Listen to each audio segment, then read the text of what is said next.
Senhoras e senhores, mesa composta, vamos dar início a esse primeiro painel Avança Brasil, cantando o hino nacional.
Estamos transmitindo ao vivo pelo Facebook do Avança Brasil e estamos transmitindo ao vivo também pelo Facebook da Joyce. Em função do adiantado da hora, em função de compromissos com voo que a nossa primeira palestrante terá em seguida, eu vou fazer a apresentação do movimento e demais apresentações no intervalo entre a primeira e a segunda palestra.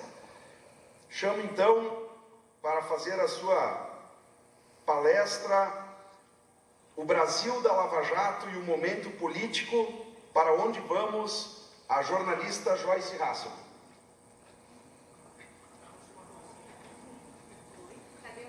Joyce, vem aqui, transmissão. Traz.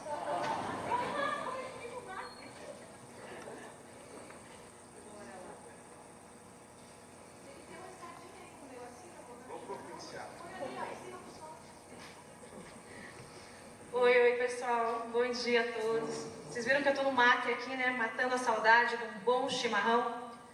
Eu falei ontem para o Alexandre, olha, eu só vou se tiver chimarrão, mas com aquela erva bem verdinha. Olha lá um companheiro de mate lá. Eita, coisa boa.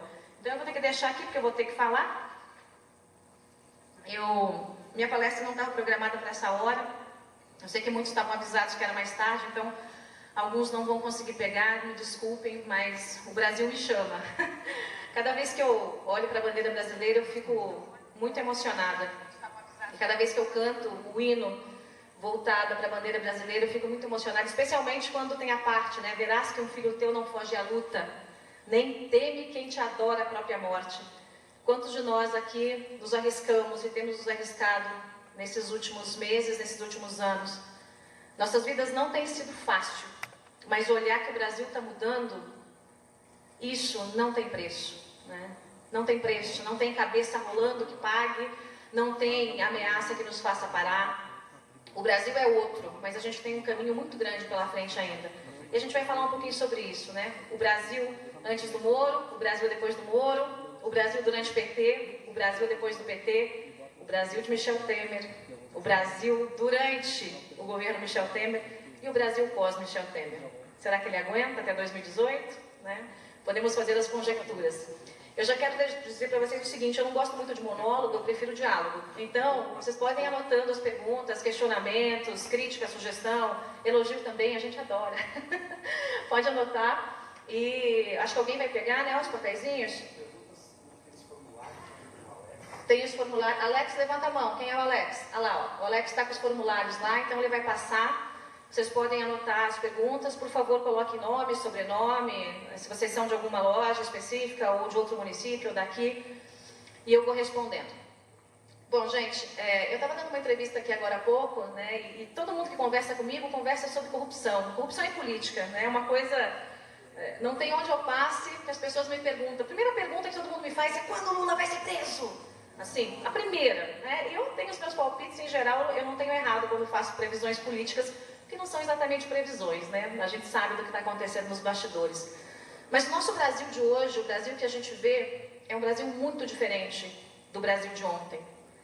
E alguns de vocês podem contestar, mas como a corrupção está aí? A gente está vendo a corrupção, olha o que o Congresso está fazendo, olha o que o Renan está tentando fazer, aquele cangaceiro, né? Olha aí o que a turma da Câmara dos Deputados está tentando fazer. É verdade, mas olha o que nós estamos fazendo. Olha o que nós estamos fazendo com eles. Eles temem e tremem o povo brasileiro. E a gente conseguiu isso nas ruas. A gente conseguiu isso se mobilizando. Esse não era o Brasil de um ano e meio, 2 anos atrás, em que a população passava as tardes de domingo assistindo Faustão e dane-se o país. Em que todo mundo podia meter a mão no dinheiro público, roubar o que quisesse, cuspir na cara da nação, e a gente não estava nem aí. Eu estou me incluindo, mas eu sempre estive aí, tá, gente? Eu estou nessa luta contra a corrupção há uns 15 anos, desde que eu era meninota. Então o Brasil é outro. O Brasil é outro. E o Brasil é outro depois de quando? Eu acho que a gente vai ter que dividir a era Brasil, né? Antes e depois de Sérgio Moro. A Lava Jato mudou o Brasil. Quantos de vocês, quantos imaginariam, há 5 anos, eu desafio qualquer um a me dizer, quem imaginaria que Marcelo Odebrecht estaria atrás das grades? O príncipe todo-poderoso, maior empreiteiro do Brasil, um dos maiores do mundo. Quem?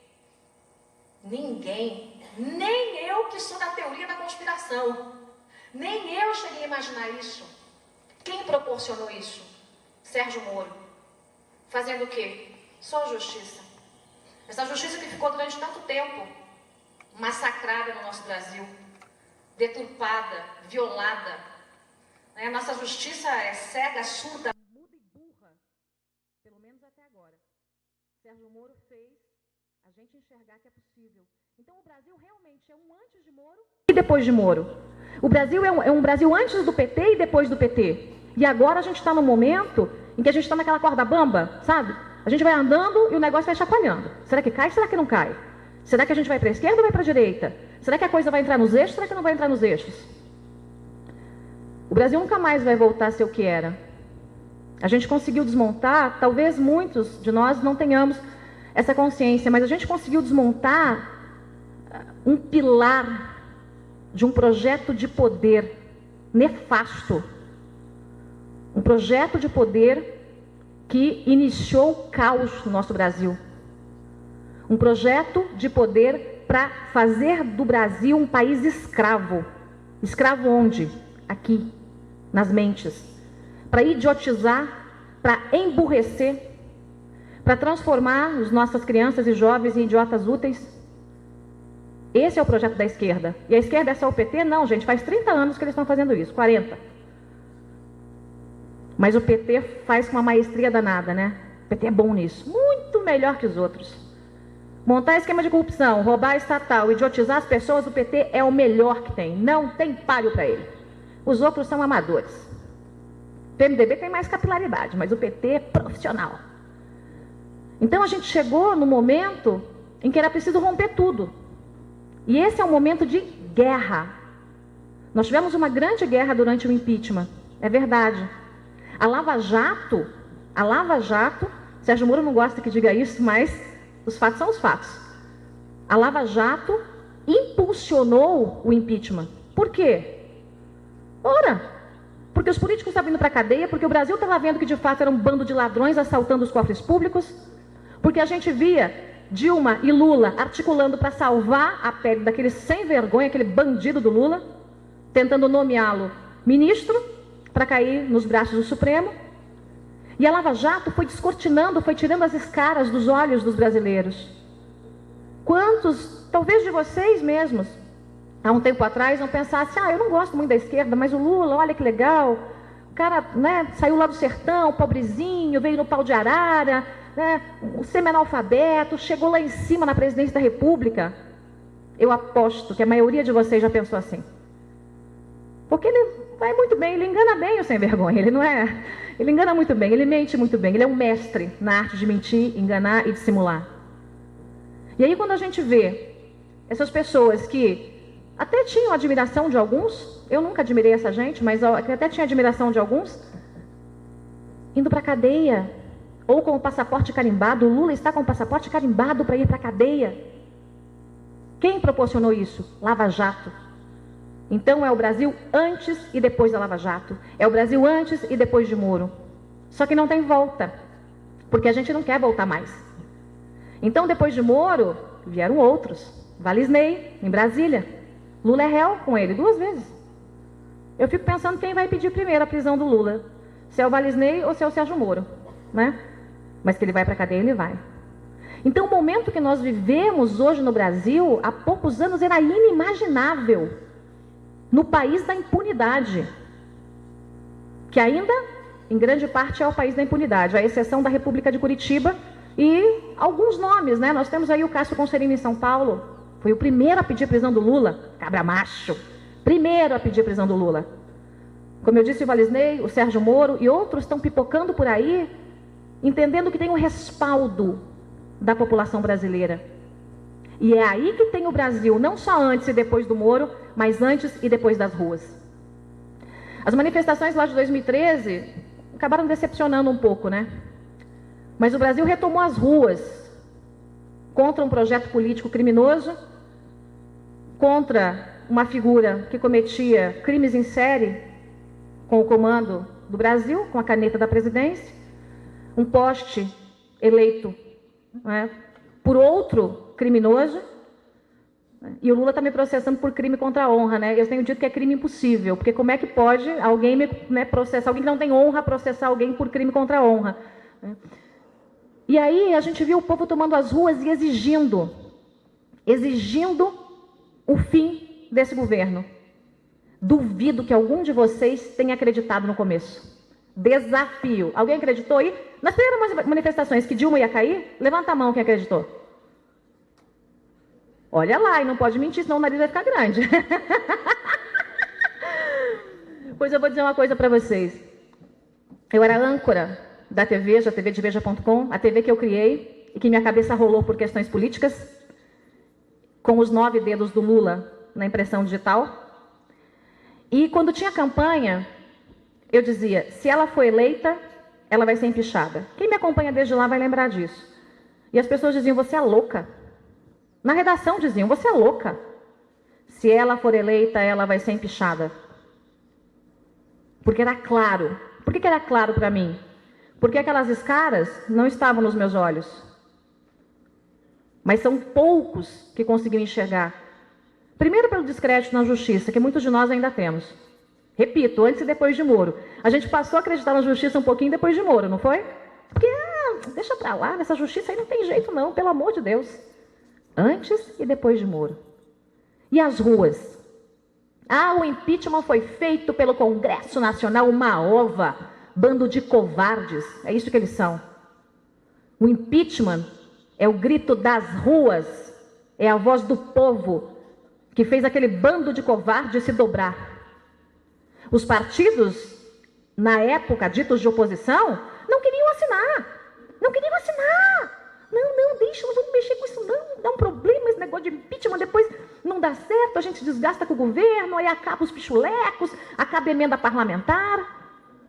Que força tivemos que fazer? Que verdade tivemos que esfregar na cara de cada parlamentar para que eles fizessem aquilo que tem que fazer constitucionalmente.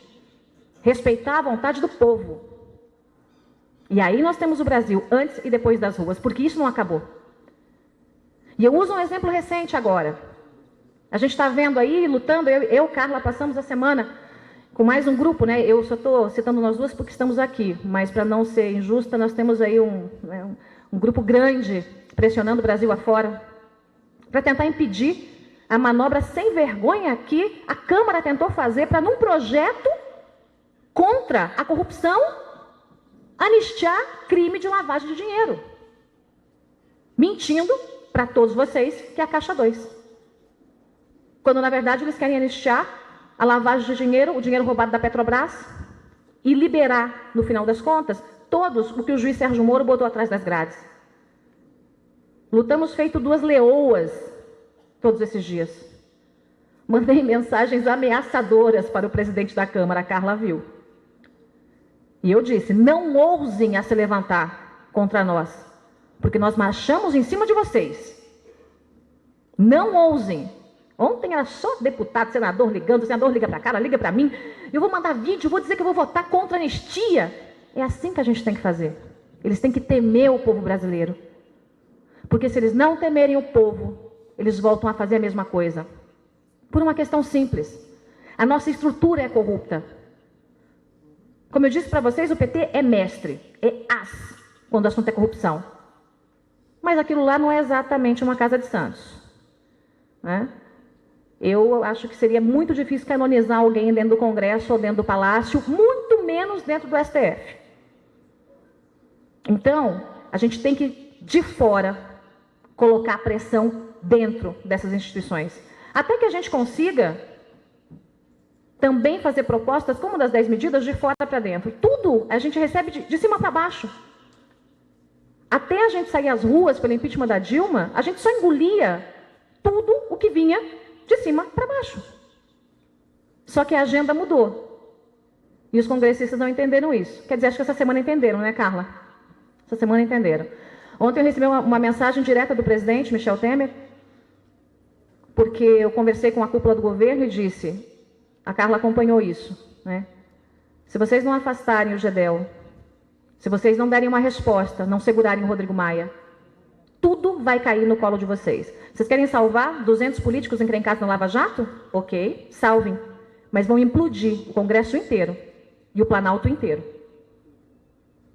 E aí foi aquela confusão, né? Quando foi mais ou menos, acho que umas 10 da noite, 9h30, nós estávamos jantando, chega a mensagem. O presidente disse que vai anistiar o Caixa 2. Aliás, vai vetar a anistia do Caixa 2 caso seja aprovado. Rodrigo Maia já voltou atrás. Não, vamos conversar. Peraí, não é bem assim, eu não vou fazer nada disso.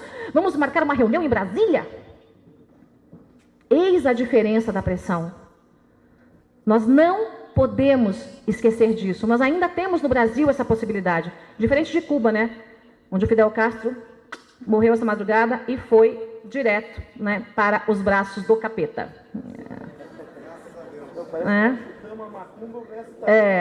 Ou alguém acha que ele está, né, com os anjinhos tocando harpas, né, depois de fuzilar mais de 100 mil pessoas.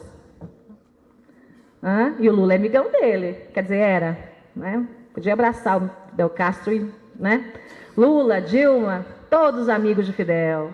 Fidel se foi, mas Lula está aqui ainda. Eu vou ter o prazer de vê-lo na cadeia. Então a gente tem um momento, né, pré-Lava Jato, o momento Lava Jato, e a gente sabe onde a gente chegou. E onde a gente chegou? Estamos no governo Michel Temer. Todo mundo tinha uma esperança que virasse uma chave e que do dia para a noite, tudo se resolveu. Que lindo, eu também tinha, queria muito, gente. Mas as nossas estruturas, como eu disse, foram forjadas na corrupção. A gente tem muito trabalho pela frente. Eu tenho orientado as pessoas que me acompanham nos meus vídeos, no Facebook, no YouTube, graças ao bom Deus e a vocês, eu tenho alcance de milhões e milhões de brasileiros, deixo muita TV aberta no chinelo, muita novelinha da Globo para trás, na audiência, e eu tenho dito, político tem que sentir aqui no cangote o calor do povo. Vai, faz. Eles nem mandato têm, a gente empresta para eles. E o povo está recuperando isso. Só que o governo do Michel Temer, caiu, Dilma, o que sobrou? Michel. Então, gente, entre a Dilma e o Michel, eu sou Michel desde criancinha. Agora, é a melhor coisa do mundo? Não, mas daí é outra pergunta que você está fazendo. As pessoas me perguntam, Joyce, quem é o, sei lá, vou chutar alguém aqui, o Caiado. O Caiado é um bom senador? Eu pergunto, você está perguntando entre o absoluto ou como o relativo? Porque é melhor o Caiado ou o Lindbergh Faria? Opa, sou Caiado desde criancinha? Não é isso? Então é uma questão, tudo em relação a física básica. Tudo em relação a. Nós não temos políticos perfeitos nesse Brasil, eu espero que ainda tenhamos. Ou pelo menos próximo. Políticos que de verdade só queiram servir o povo e não pensem nos seus próprios umbigos e egos e negociatas. Mas nós temos alguns nomes, né? O Onyx Lorenzoni, por exemplo, está fazendo um grande trabalho nas 10 medidas contra a corrupção. Eu tenho acompanhado que esse homem tem sofrido ameaça, partido cercando, brigando contra o próprio partido, correndo o risco de ser expulso. É difícil, gente. A gente olha aqui de fora e pensa, seu frouxo, vai lá, coloca lá as 10 medidas como estavam. Não funciona assim. Não funciona assim. Porque o nosso sistema está todo entranhado. Como é que pode no Brasil de hoje a gente ver PT, PSDB, PT e PSDB, tucaninhas e petistas, juntinhos com PMDB, com PP, PDT, PCdoB, para anistiar a lavagem de dinheiro. Esse é o Brasil de hoje. Porque senão, 200 políticos vão parar atrás das grades. Eu espero que parem, que apodreçam por lá. 200 políticos vão parar atrás das grades. Então a gente vê que a corrupção está entranhada em todos os lugares, em todos os cantos. Vamos ao Supremo? Qual é a justificativa que qualquer um de vocês me dá para o Renan não ser réu ainda? Com 12 inquéritos. 12. Não é 1, 12. O inquérito que eles vão julgar, vão começar a estudar dele agora é de 2009. É uma coisa absurda. Será que eu estou falando de uma corte séria? Ou será que eu estou falando de um monte de gente que tem lá suas sujeiras debaixo do tapete? E que é melhor não mexer com o Renan, deixa o Renan lá quietinho. E aí estamos no Fora Renan. Eu estou numa campanha, Fora Renan depois do Natal. Um Natal sem Renan. Né? É um Natal sem Renan. Aí você fala, mas por que não agora, Joyce? Porque se o Renan sair, quem assume é o Tião Viana do PT. Olha em que situação que a gente está. É um mato sem cachorro. e com um bando de corruptos. Então, ontem eu falei para a Carla, a nossa pauta tem que ser por um Natal sem Renan. Porque até o Natal esse infeliz tem que aprovar a PEC 241, que é a PEC do teto. Porque se o Tião Viana for lá, ele pega e senta em cima do projeto e não aprova nunca mais. E aí a vaca vai para o brejo. O Brasil acaba de descambar. Eu não quero dar um cheque em branco para esse governo. Eu não quero. E a PEC do teto é isso. É dizer, você não vai gastar todo esse dinheiro não, não vai fazer o que a Dilma fez não. Tem limite aqui nessa bagunça. Então a gente está numa situação em que tudo parece um joguinho de quebra-cabeça solto. As pecinhas estão todas soltas, né? E em cima da água, chacoalhando. Então, a gente tem que remontar tudo de novo. E no Brasil, pós-Sérgio Moro, no Brasil pós-impeachment, a gente não pode desistir. Creiam em mim, se vocês dormirem agora, o nosso Brasil vai ser muito pior que a Itália de hoje, que teve as mãos limpas ontem e que depois foi assolada pela corrupção. É por isso que nós estamos lutando ainda. E o impeachment foi só um passo. A gente tem 30 anos de trabalho pela frente. Sérgio Moro é só um. Por que vocês acham que ele continua? Vocês acham que ele não é ameaçado? Perseguido? Se eu sou ameaçada de morte, a Carla é ameaçada de morte, imagina o Sérgio Moro. Me ameaçam de morte publicamente. Publicamente. Tem que dar um tiro, estourar a testa dessa maluca. É nesse nível. Nesse nível. Claro que a gente passa tudo para a polícia. Agora imagine ele. Qual é a força do Moro? Somos nós. Não houvesse apoio popular, Moro não conseguiria sozinho. Ele não é Deus, gente. Ele é um juiz. Ele não é Deus. Ele é um juiz que está fazendo a coisa certa. Então nós temos uma perspectiva de mudança, falando um pouquinho do futuro, né? Porque o passado é trágico. O presente, como se diz no Nordeste, marromeno, né? Então vamos para o futuro. Se a gente continuar, as perspectivas são boas. Não tanto quanto eu gostaria. Mas tudo que houve de pior na nossa política estava concentrado nas mãos do PT. Agora nós temos o PMDB que precisa tomar tapa na orelha o tempo todo para andar na linha. Então essa é a nossa função. O PMDB desviou, a gente tapa nele. Desviou aqui, tapa nele de novo. Porque é o que temos. Porque se a gente tirar, vamos tirar esse governo aí, eu ia achar ótimo tirar tudo. Supremo, governo, Congresso, apaga tudo, varinha mágica, some todo mundo e a gente, né, bota a gente nova lá. Quem, cara pálida? Quem quer assumir a presidência, Carla da República? Com aquele Congresso lá? Eu? Você gosta de mim ou não?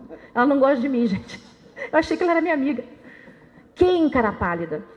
A gente precisa pensar com pragmatismo também no nosso país. Porque senão a gente pensa com o fígado, faz um monte de besteira, tá, mas e depois? E depois? Então tá bom, então esse é o governo que a gente tem. A gente vai ter eleição em 2018, ok. Então nós temos missões. Primeira missão, fazer esse governo não fazer tanta besteira. Né? Fizemos pressão, o Gedel caiu. Principal ministro, depois do Moreira Franco, do Michel Temer, caiu. Caiu por quê? Pressão. Pressão. Não subestimem a força que vocês têm. Esse é o grande mal do brasileiro até agora, que dormia em berço esplêndido. Sempre subestimaram a política do coitadismo. O brasileiro manteve essa política do coitadismo. Ou então aquela mãe não gosta de política. Eu odeio política. Eu tenho 3 tipos de arrepio quando eu escuto isso. Eu odeio política. Seu animal odeia política? Por isso que está aí nessa situação. Então, o que a gente tem que trabalhar? Eu não odeio política, eu amo política. Eu odeio corrupção. Eu tenho nojo de político corrupto. Já disse que não tenho medo, tenho nojo. É essa cabeça que a gente tem que ter. Porque aí a gente vai conseguir virar a chave do futuro. A gente tem coisas grandiosas para fazer para o Brasil simplesmente tirar um dos pezinhos do atoleiro. Não é sair do atoleiro, não. As reformas econômicas, gente, podia ser qualquer governo. A gente precisa fazer. Porque senão, ano que vem tem 15 milhões de desempregados. Depois 16, depois 17, depois 20. Depois 30. E aí? Aí vão começar os saques. Aí a gente vai virar uma Venezuela. Eu não quero isso para o meu país. Eu não quero isso, é por isso que eu estou aqui. Ainda, lutando, né? Sendo perseguida, com a minha cabeça rolando para lá e para cá. Mas é ótimo, cada vez que me perseguem, gente, olha, eu acabo achando uma saída ótima, né? Então, nós temos agora que colocar um freio de arrumação nesse governo, fazer com que as pautas econômicas passem, pressionar esse Congresso safado e corrupto, com exceções. Eu estou dizendo com exceções porque todos os deputados e senadores veem minha página, né? Aí depois eles me mandam um torpedo. Você foi injusta comigo, eu não sou safado e corrupto. Não sei não. Não sei não. Mas há exceções, sem dúvida há exceções. Não tem ninguém para papo ali, mas há exceções sim. Raras, mas são. Agora, a gente tem um grande desafio pela frente no Brasil do futuro. Se todos nós acharmos que a coisa está resolvida, a gente vai ter mais ou menos o que tinha antes, de um jeito mais profissional. Não é isso que nós queremos. Então, pressionemos esse governo e, ao mesmo tempo, façamos ele fazer o que prometeu. É uma exigência do Brasil. Problema de economia, qual é o primeiro? Problema do Brasil, qual é o primeiro? Economia. Segundo, economia. Terceiro, economia. Palavras que ouvimos de um ministro numa reunião em Brasília. E é verdade. Então, a nós cabe combater duramente a corrupção, cobrar, mas sem o menor perdão. Cabeça de corruptos, lugar de corrupto na cadeia. Corrupção é crime hediondo, corrupção mata mais do que qualquer outro tipo de crime. Corrupção é pior do que crime de homicídio. Porque se qualquer um de vocês pegar uma arma e atirar na cabeça de alguém, vocês vão vitimar uma pessoa. Agora, o corrupto vitima uma comunidade inteira, uma cidade inteira, um estado inteiro, uma nação inteira. Então, nossa luta contra a corrupção tem que ser incansável. Enquanto a gente luta contra a corrupção, a gente faz aquela política que eu gosto, tapa na orelha do governo para ele ir andando, porque é, nesse momento, o que temos, para ter um mínimo de estabilidade nesse Brasil. Quando é que o Brasil vai ser o Brasil dos nossos sonhos? Se eu continuar trabalhando, se a Carla continuar trabalhando, se vocês continuarem trabalhando, se os outros movimentos continuarem trabalhando. 30 anos. 30 anos, gente.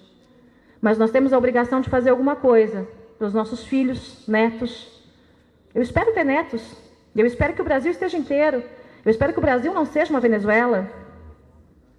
Eu espero que, quando eu tiver netos... Ai, gente, esse negócio de ser avó é estranho, né?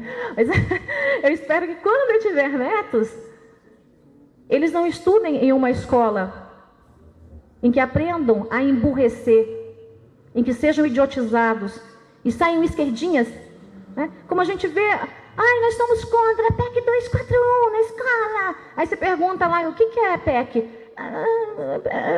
É projeto de ensino comunitário. Não sabe nem o que estão falando. Massa de manobra. Eu não quero isso. Para o futuro do meu Brasil, eu não quero isso. Aliás, eu não quero isso para o presente. A gente tem que romper com agora. Mas tem um legado nefasto que fica. Fica na mente das pessoas. Na mente das pessoas. E é impressionante. Né? A palavra, a expressão lavagem cerebral parece uma coisa muito boba, muito óbvia, mas é isso, é uma lavagem cerebral. Você pega, você deturpa tudo, mexe tudo e a pessoa não enxerga, você esfrega a verdade na cara e ela não quer enxergar. Esse governo roubou. Não, Lula, viva Lula, viva Lula. Não, é ladrão. Não, é o operário que chegou à presidência. Não, mas está aqui a prova, ele é réu 3 vezes. Não, é uma injustiça. Está todo mundo injusto, o Sérgio Moro que é bandido, o Lula é mocinho. Olha o tamanho do emburrecimento de parte da nação. Cabe a nós fazer essa turma despertar. Essa é a minha luta insana.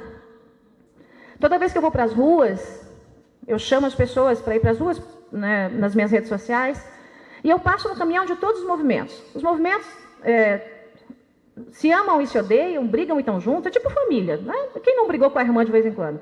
Vai lá, briga com a irmã, fica de mal. É mais ou menos assim. né? Mas eu estou em todos, né? Não sou de nenhum movimento, mas estou em todos. Estou junto com a Avança sempre, nas ruas, MBL, VPR, e eu consigo transitar bem por ali, assim, porque nessa hora eu sou meio bagre ensaboado, sabe? Aperta aqui, eu pulo para cá, aperta ali, eu pulo para cá. Mas na hora que o bicho pega, a gente se junta e vai para a rua. E eu vou em todos os caminhões. Não vou eu só, já tive caminhão meu, inclusive no último, eu e a Carla, a gente teve um caminhão juntas, eu, a Carla, Marcelo, Bia, um monte de gente. E eu passei em todos os outros caminhões. E todos os meus discursos são nesse sentido. Acordem, despertem, chega de zumbis, chega de uma nação idiotizada.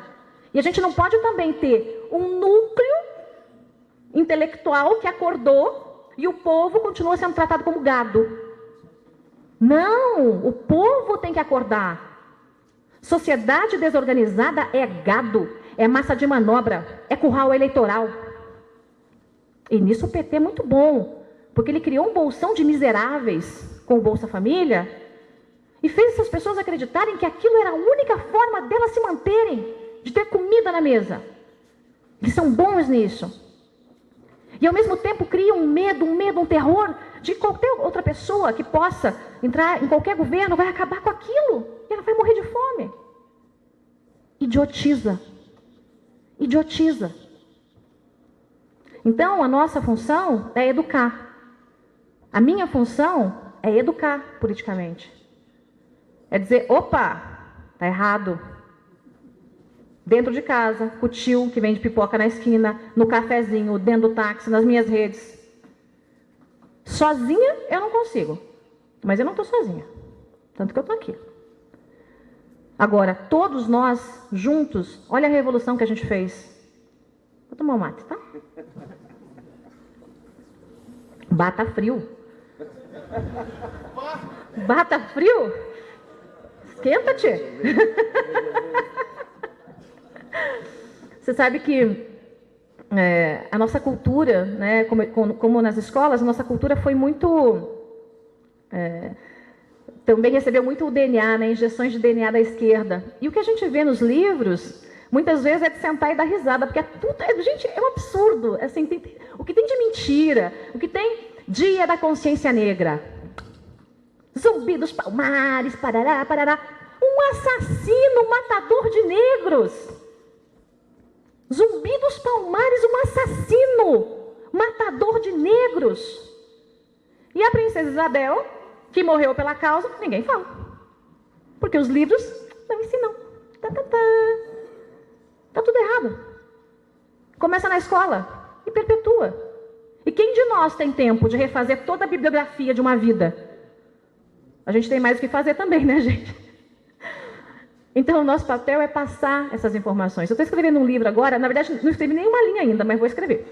Eu fechei um contrato com uma editora americana para escrever um livro que trata da ascensão e queda dos líderes da América Latina, esses esquerdinhas, né? Então, vai entrar tudo. Eu vou escrever sobre o Brasil, depois vai ter Venezuela, Bolívia, Colômbia, Cuba, né? Fidel morreu.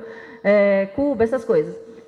E vai ser o único documento oficial no Brasil, o único documento oficial para contrapor a tese do golpe à época do impeachment.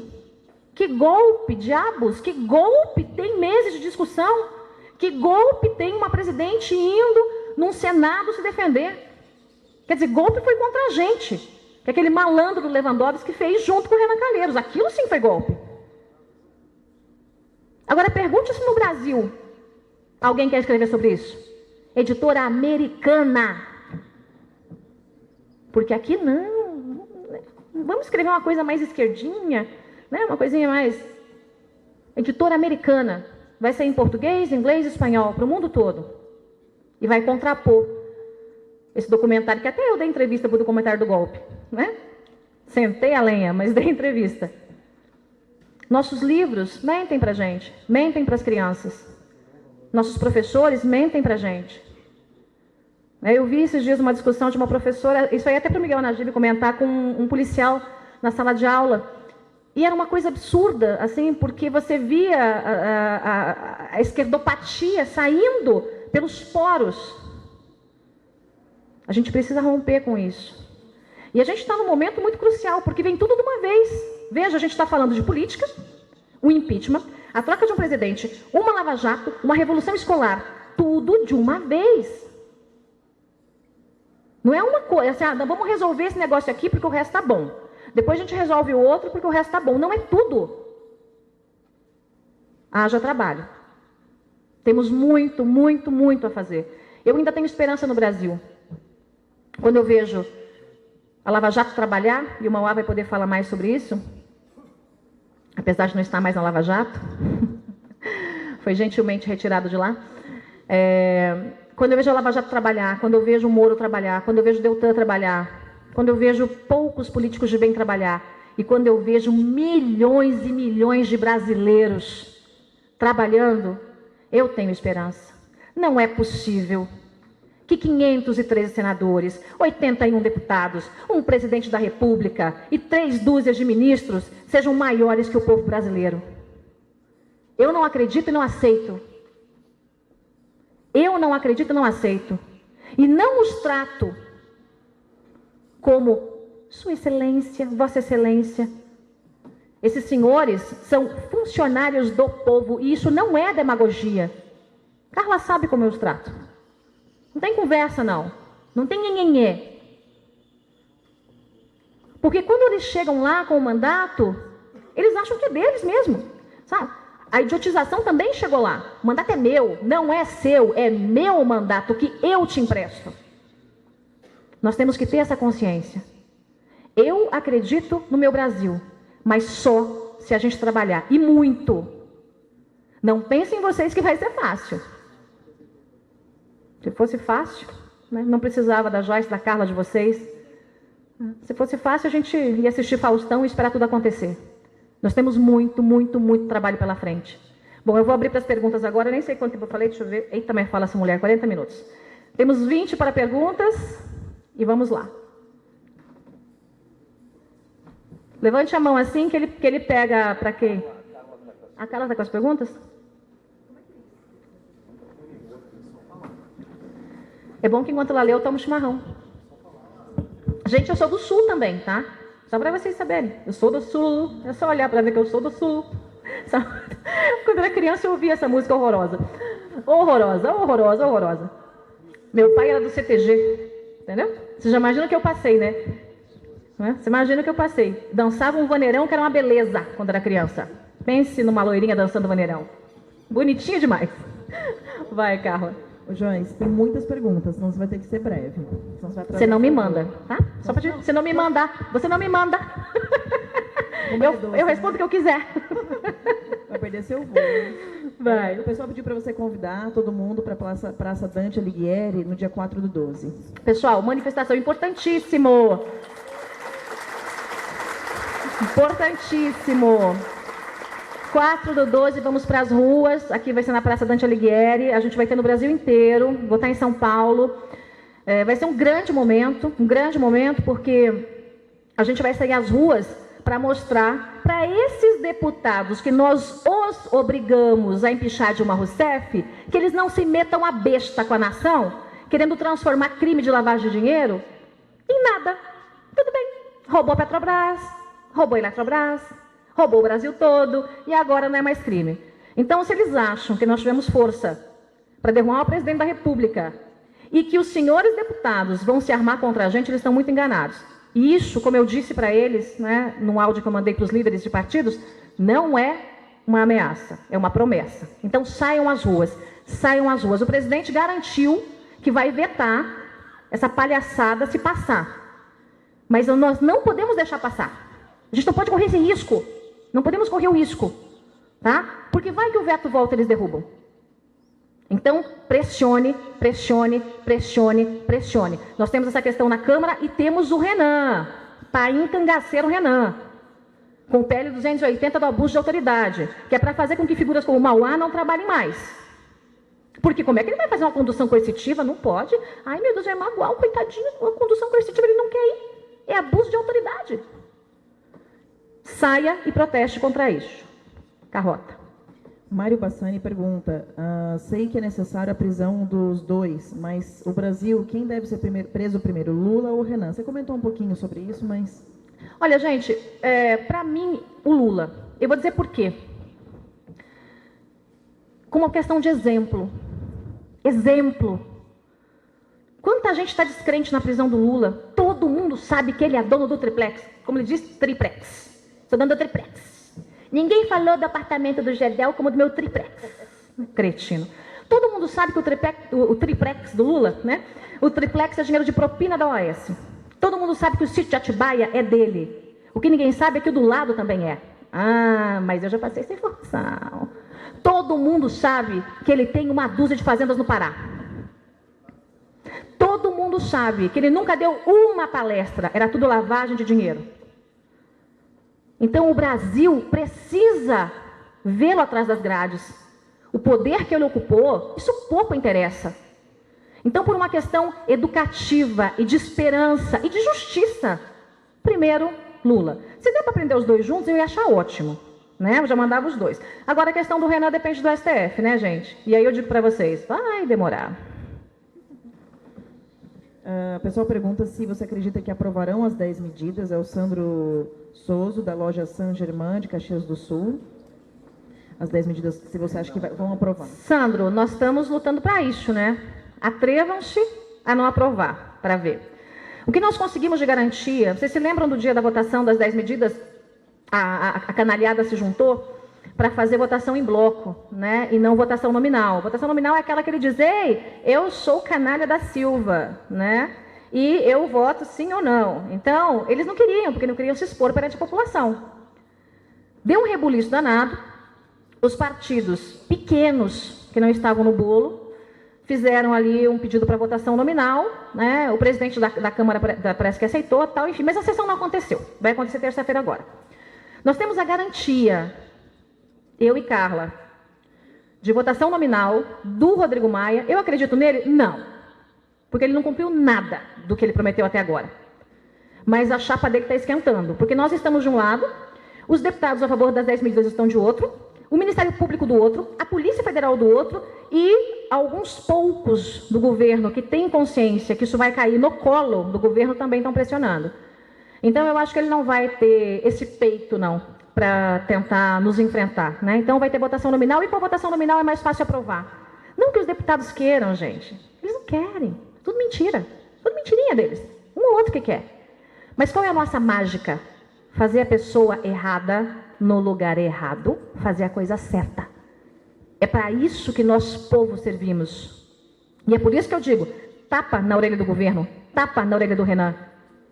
Ah, porque ele é isso, ele é aquilo, mas ele pode fazer o que a gente quer. Enquanto ele está lá, enquanto é o que temos, nós temos que obrigá-lo a fazer o que nós queremos. Nós, né? Vossa Excelência, o povo. Então, eu creio que a gente consegue sim. O nosso maior desafio não é aprovar as 10 medidas. O nosso maior desafio é sepultar essa conversa de anistia ao Caixa 2, que na prática anistia a lavagem de dinheiro. Ana, é linda. O Benício pergunta se você acha que vamos conseguir barrar a anistia do Caixa 2 e pergunta sobre a situação de Renan. Você já comentou um pouco. Sim. O Renan, gente, é aquilo que eu disse para vocês. Ele vai terminar, eu creio que ele vai terminar o tempo dele na presidência do Senado, lamentavelmente, porque o processo dele está parado no STF. O Toffoli pediu para vistas, né, aquele processo da linha sucessória, que réu não pode. Já passou, mas o Toffoli tirou. Então, enquanto o Toffoli estiver com ele, e foi uma estratégia para mantê-lo lá. Então, a gente está entre a cruz e a espada, né, entre Renan e Tião Viana. Então, eu creio que ele vai terminar aí essa legislatura e saia em fevereiro. E aí, elege-se outro presidente. O PMDB já acordou que seria o Eunício, mas hoje em dia os acordos já não são bem assim, né? O povo também pode pressionar. Eu, por exemplo, gostaria que uma Simone Tebet fosse presidente do Senado. Por que não? Simone Tebet, Ana Amélia. Eu não sei como é que vocês veem a Ana Amélia aqui, né?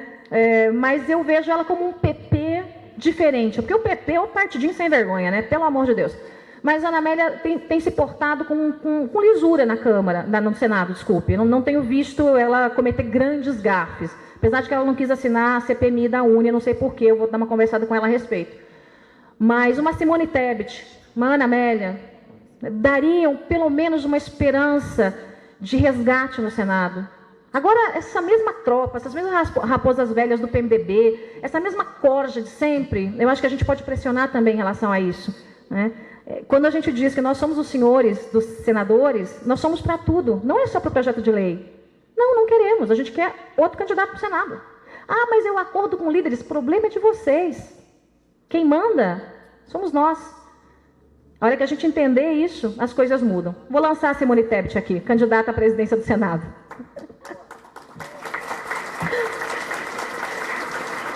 Viu, Simone? Você tá com a bola toda. O Clairton Mello pergunta para você, pede para você falar um pouco sobre a PEC 241, que virou 55 no Senado, um pouco sobre a anistia do Caixa 2, acho que você já falou, e sobre os militares assumirem o Brasil. Gente, é o seguinte, PEC 241, PEC do teto. Tem que passar, eu já falei até um pouco aqui na minha palestra, a chance de você limitar um pouco os gastos do governo, não dá para dar cheque em branco para governo nenhum, nem para esse, nem para nenhum.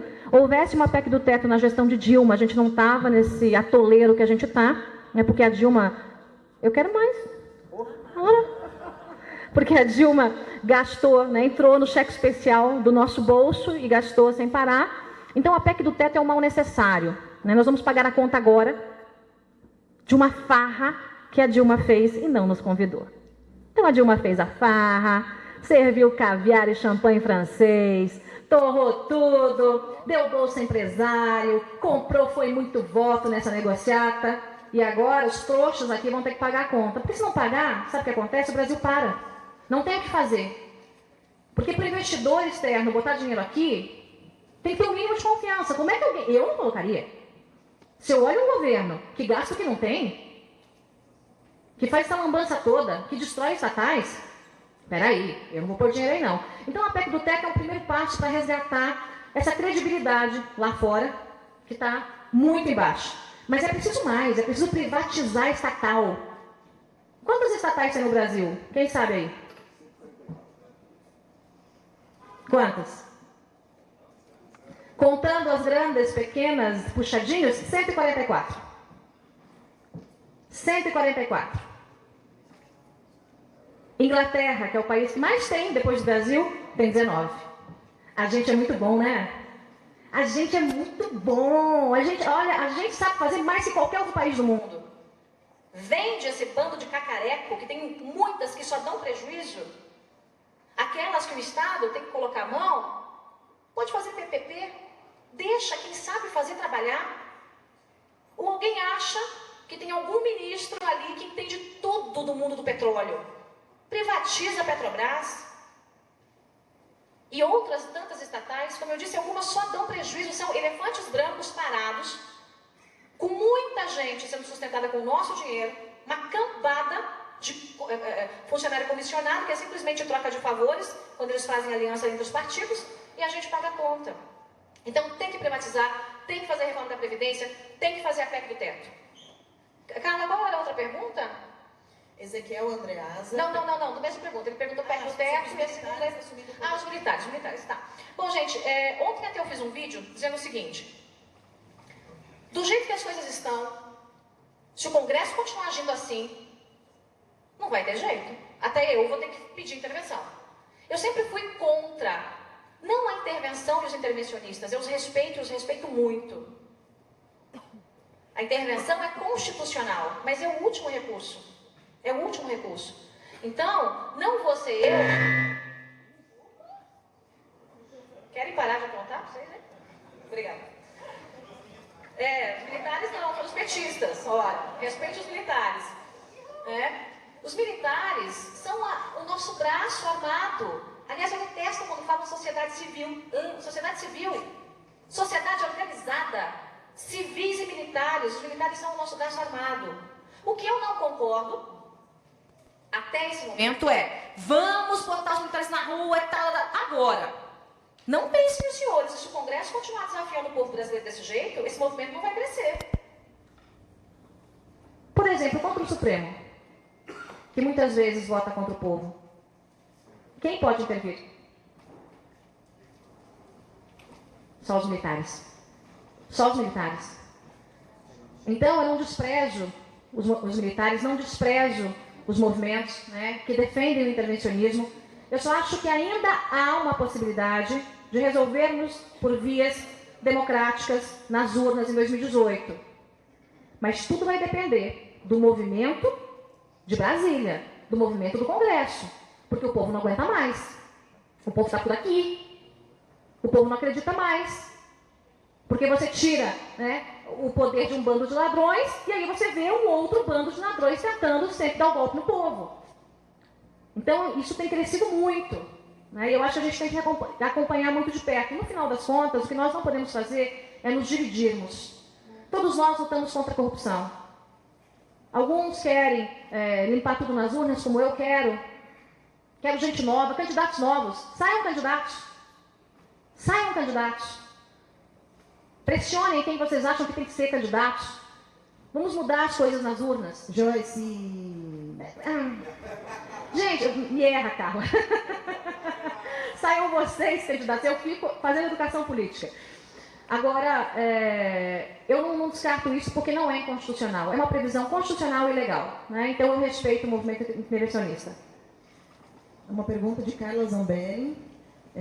Você acredita que a polícia precisa da autonomia para poder se fortalecer? 100%. Não só a autonomia financeira, como administrativa. Né? A Polícia Federal não pode ser puxadinha do ministro da Justiça. Não pode. Porque aí troca o ministro, aí um é do PT, outro é do PDT, outro é do PCdoB, outro é do PPPPPPPP. E aí o ministro bonitão acha que pode mandar na polícia. Bonitão é força de expressão, né, gente? Porque, pelo amor de Deus, é um pior que o outro. Eles acham que pode mandar na polícia. Polícia Federal não é puxadinha de ministro da Justiça. Tem que ter autonomia administrativa e financeira. Porque o problema está no financeiro. Né? Porque daí o ministro diz, não tem dinheiro para essa operação aqui.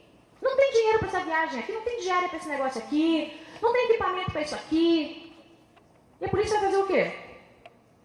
Então, eu defendo, sempre defendi, gravei vários vídeos com vários delegados defendendo a autonomia da Polícia Federal. Né? Tudo que nós pudermos fazer. Opa, pronto, segura aqui então. Aqui, ó, ganhei do delegado Mauá. Tudo que nós pudermos fazer, né, para diminuir o poder do Estado, a gente tem que fazer. O Estado não tem que mandar na polícia. A gente tem que ter, obviamente, teve abuso aqui e ali. Para isso, já existem órgãos competentes. Agora, eu não posso acreditar que é bom, por exemplo, uma lava-jato que está bombando, tal, daqui a pouco muda um monte de delegado. Tira essa, tira... A delegada Érica foi tirada. Não vou citar o Mauá aqui para ele não ficar constrangido. Que isso, gente? Ficar fazendo dança das cadeiras. Ai, não, porque ela foi a primeira na lista tríplice, eu estou com o ciúminho dela. Que isso? Não pode, não pode. Então, eu defendo a autonomia 100%. 100% da Polícia Federal. Me dê meu chimarrão aqui. Não é porque você me deu um broche que você vai pegar meu mate. Bom, a pergunta de algumas pessoas a respeito de 2018. Como você acha que vai estar a ideia dos candidatos, dos políticos, e sobre Bolsonaro? O que você pensa dele e como a ideia dele ser candidato em 2018? Eu queria que vocês tivessem uma câmera aqui, ó. Tem 3 mensagens do Bolsonaro, bem aqui. 2, dá para ver, ó. Bolsonaro, Bolsonaro, Bolsonaro, Bolsonaro. Ele fica mandando mensagem todo dia. Todo dia ele manda mensagem. Ele brinca comigo. Você quer ser minha vice? A loira mais bonita, a loira mais inteligente do Brasil? Eu dou risada com ele. O Bolsonaro, gente, é uma figura que foi caricata há muito tempo, né? Ele está tentando quebrar isso, né? Porque ele é aquela coisa que fala com o fígado e pensa com o fígado, né? E tal, aquelas brigas com a mocreia lá da Maria do Rosário, né? A bruxa do 72. Então, é muito engraçado a forma com que ele atua ali dentro da Câmara, mas ele tem se comportado muito, né? Ele tem se controlado muito. Porque a imprensa, muitas vezes, gente, é muito canalha. Toda vez que o Bolsonaro, por exemplo, faz uma coisa bacana, ou que ele chega no aeroporto, tem lá 500 pessoas esperando, aplaudindo ele, não sai uma nota em lugar nenhum. Agora vai ele bater boca com a Maria do Rosário e falar alguma coisa, alguma besteira lá. Pronto, é manchete, vai parar no Supremo e não sei o quê. Então, se construiu uma imagem do Bolsonaro na imprensa que não é a imagem dele mesmo. Ele é De vez em quando fala mesmo, pensa com o fígado, fala demais, é meio fanfarrão e tal. Mas ele é uma pessoa do bem, ele é doce, não é, Carla? O Bolsonaro é doce. Para quem conversa com ele, ele é doce. Parece que aquele militarzão, não, ele é doce, né? E, ao mesmo tempo, tem alguns valores que eu compactuo. Esses dias ele mandou um vídeo dele dando uma entrevista, e tinha lá um entrevistador chato pra caramba, esquerdinha, enchendo a paciência dele, porque se ele era a favor de palmada em filho, corrigir filho, não sei o quê, tal, quando a polícia bate nas pessoas na rua. Aí ele falou assim, o Eduardo estava junto, que é o filho dele. Tá vendo esse malandro aqui, o Eduardo? Quando ele tinha 16, 17 anos, ele estava num carnaval, acho que no Rio de Janeiro, não sei, não me lembro a cidade exata. E, de repente, um delegado me ligou e me contou a seguinte história. Doutor Bolsonaro, é o seguinte, seu filho estava na rua, com uma vuvuzela, a gente pediu para ele parar, ele debochou da polícia, e eu peguei e dei 2 lambadas com aquela borracha da polícia nele.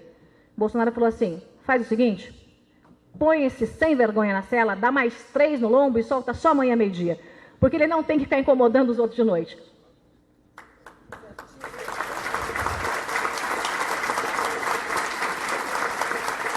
E aí, gente, o povinho dos direitos humanos, meu Deus, ele está estimulando, batendo, coitadinha, que estava em frente a um hospital infernizando os outros com uma vuvuzela.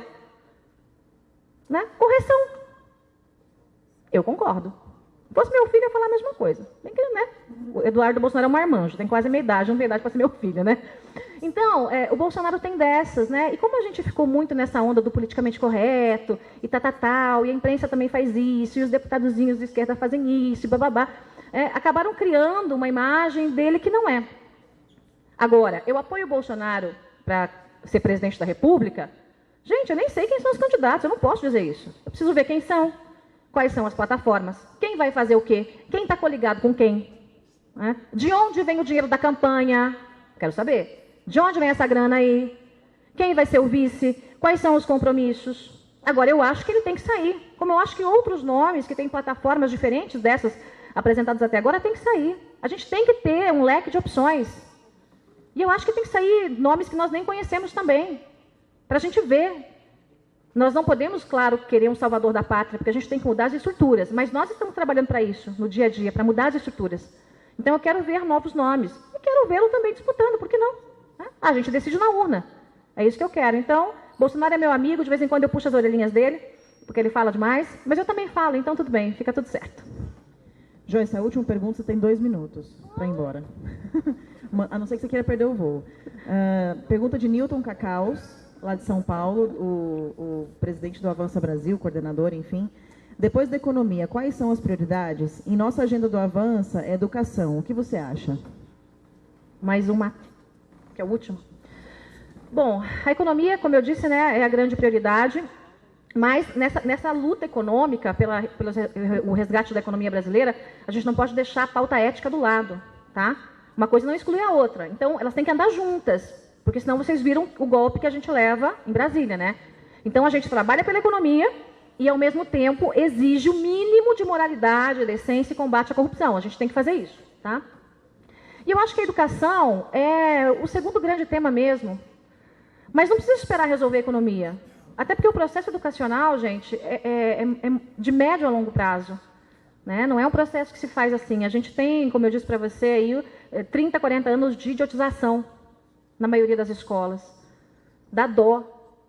Dá dó. Quando eu vejo essas ocupações das escolas, primeiro eu tenho vontade, sabe, de ir lá e puxar um malandrinho desse pela orelha e falar, vai estudar, seu moleque. Mas aí eu penso, não posso fazer isso, né? Se fosse meu filho, eu faria. Vai estudar, seu moleque. Né? Seu lugar é estar estudando, não é estar fazendo farra e invadindo escola. Mas a gente precisa ter esse processo agora e é um processo que vai demorar. Levamos 40 anos para destruir tudo. Não se resolve do dia para a noite. Mas também não vamos levar outros 40, né? Então, acho que a educação é o segundo grande ponto, sim. Né? Temos economia com a luta contra a corrupção e a educação. Porque sem educação, não vai, o Brasil não vai para frente. Educação de verdade.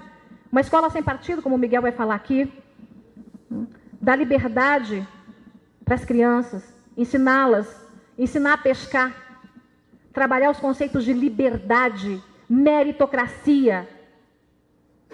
Saia conquiste, estude, trabalhe, ganhe. Você é bom? Ótimo. Não, mamãe, eu quero ser milionário. Então tá bom, filho. Então é o seguinte, você não vai ser funcionário público. Porque serviço público não é para enriquecer ninguém. Eu vou dizer uma coisa para vocês. Se vocês virem um juiz, um desembargador, um delegado, um promotor, um ministro que entrou para a área pública e era de classe média e ficou rico, está roubando. É ladrão. Serviço público não enriquece ninguém. Dá uma vida boa.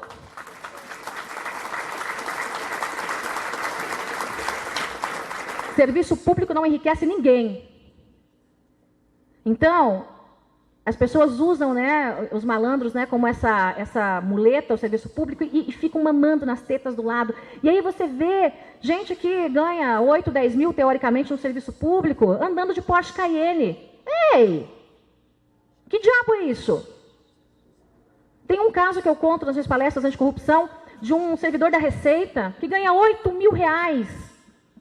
Entrou na Receita com patrimônio herdado, declarado de 300 mil e tem 80 milhões. 10 anos depois. Que diabos é isso?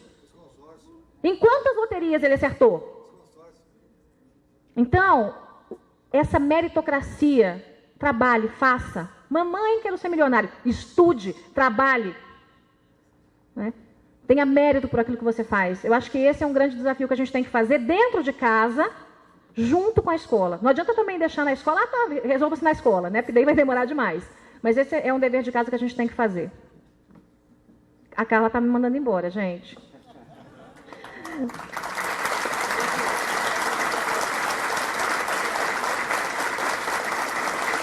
Quero agradecer aqui a todos vocês. Fui recebida com muito carinho aqui na cidade. Eu adoro o Sul.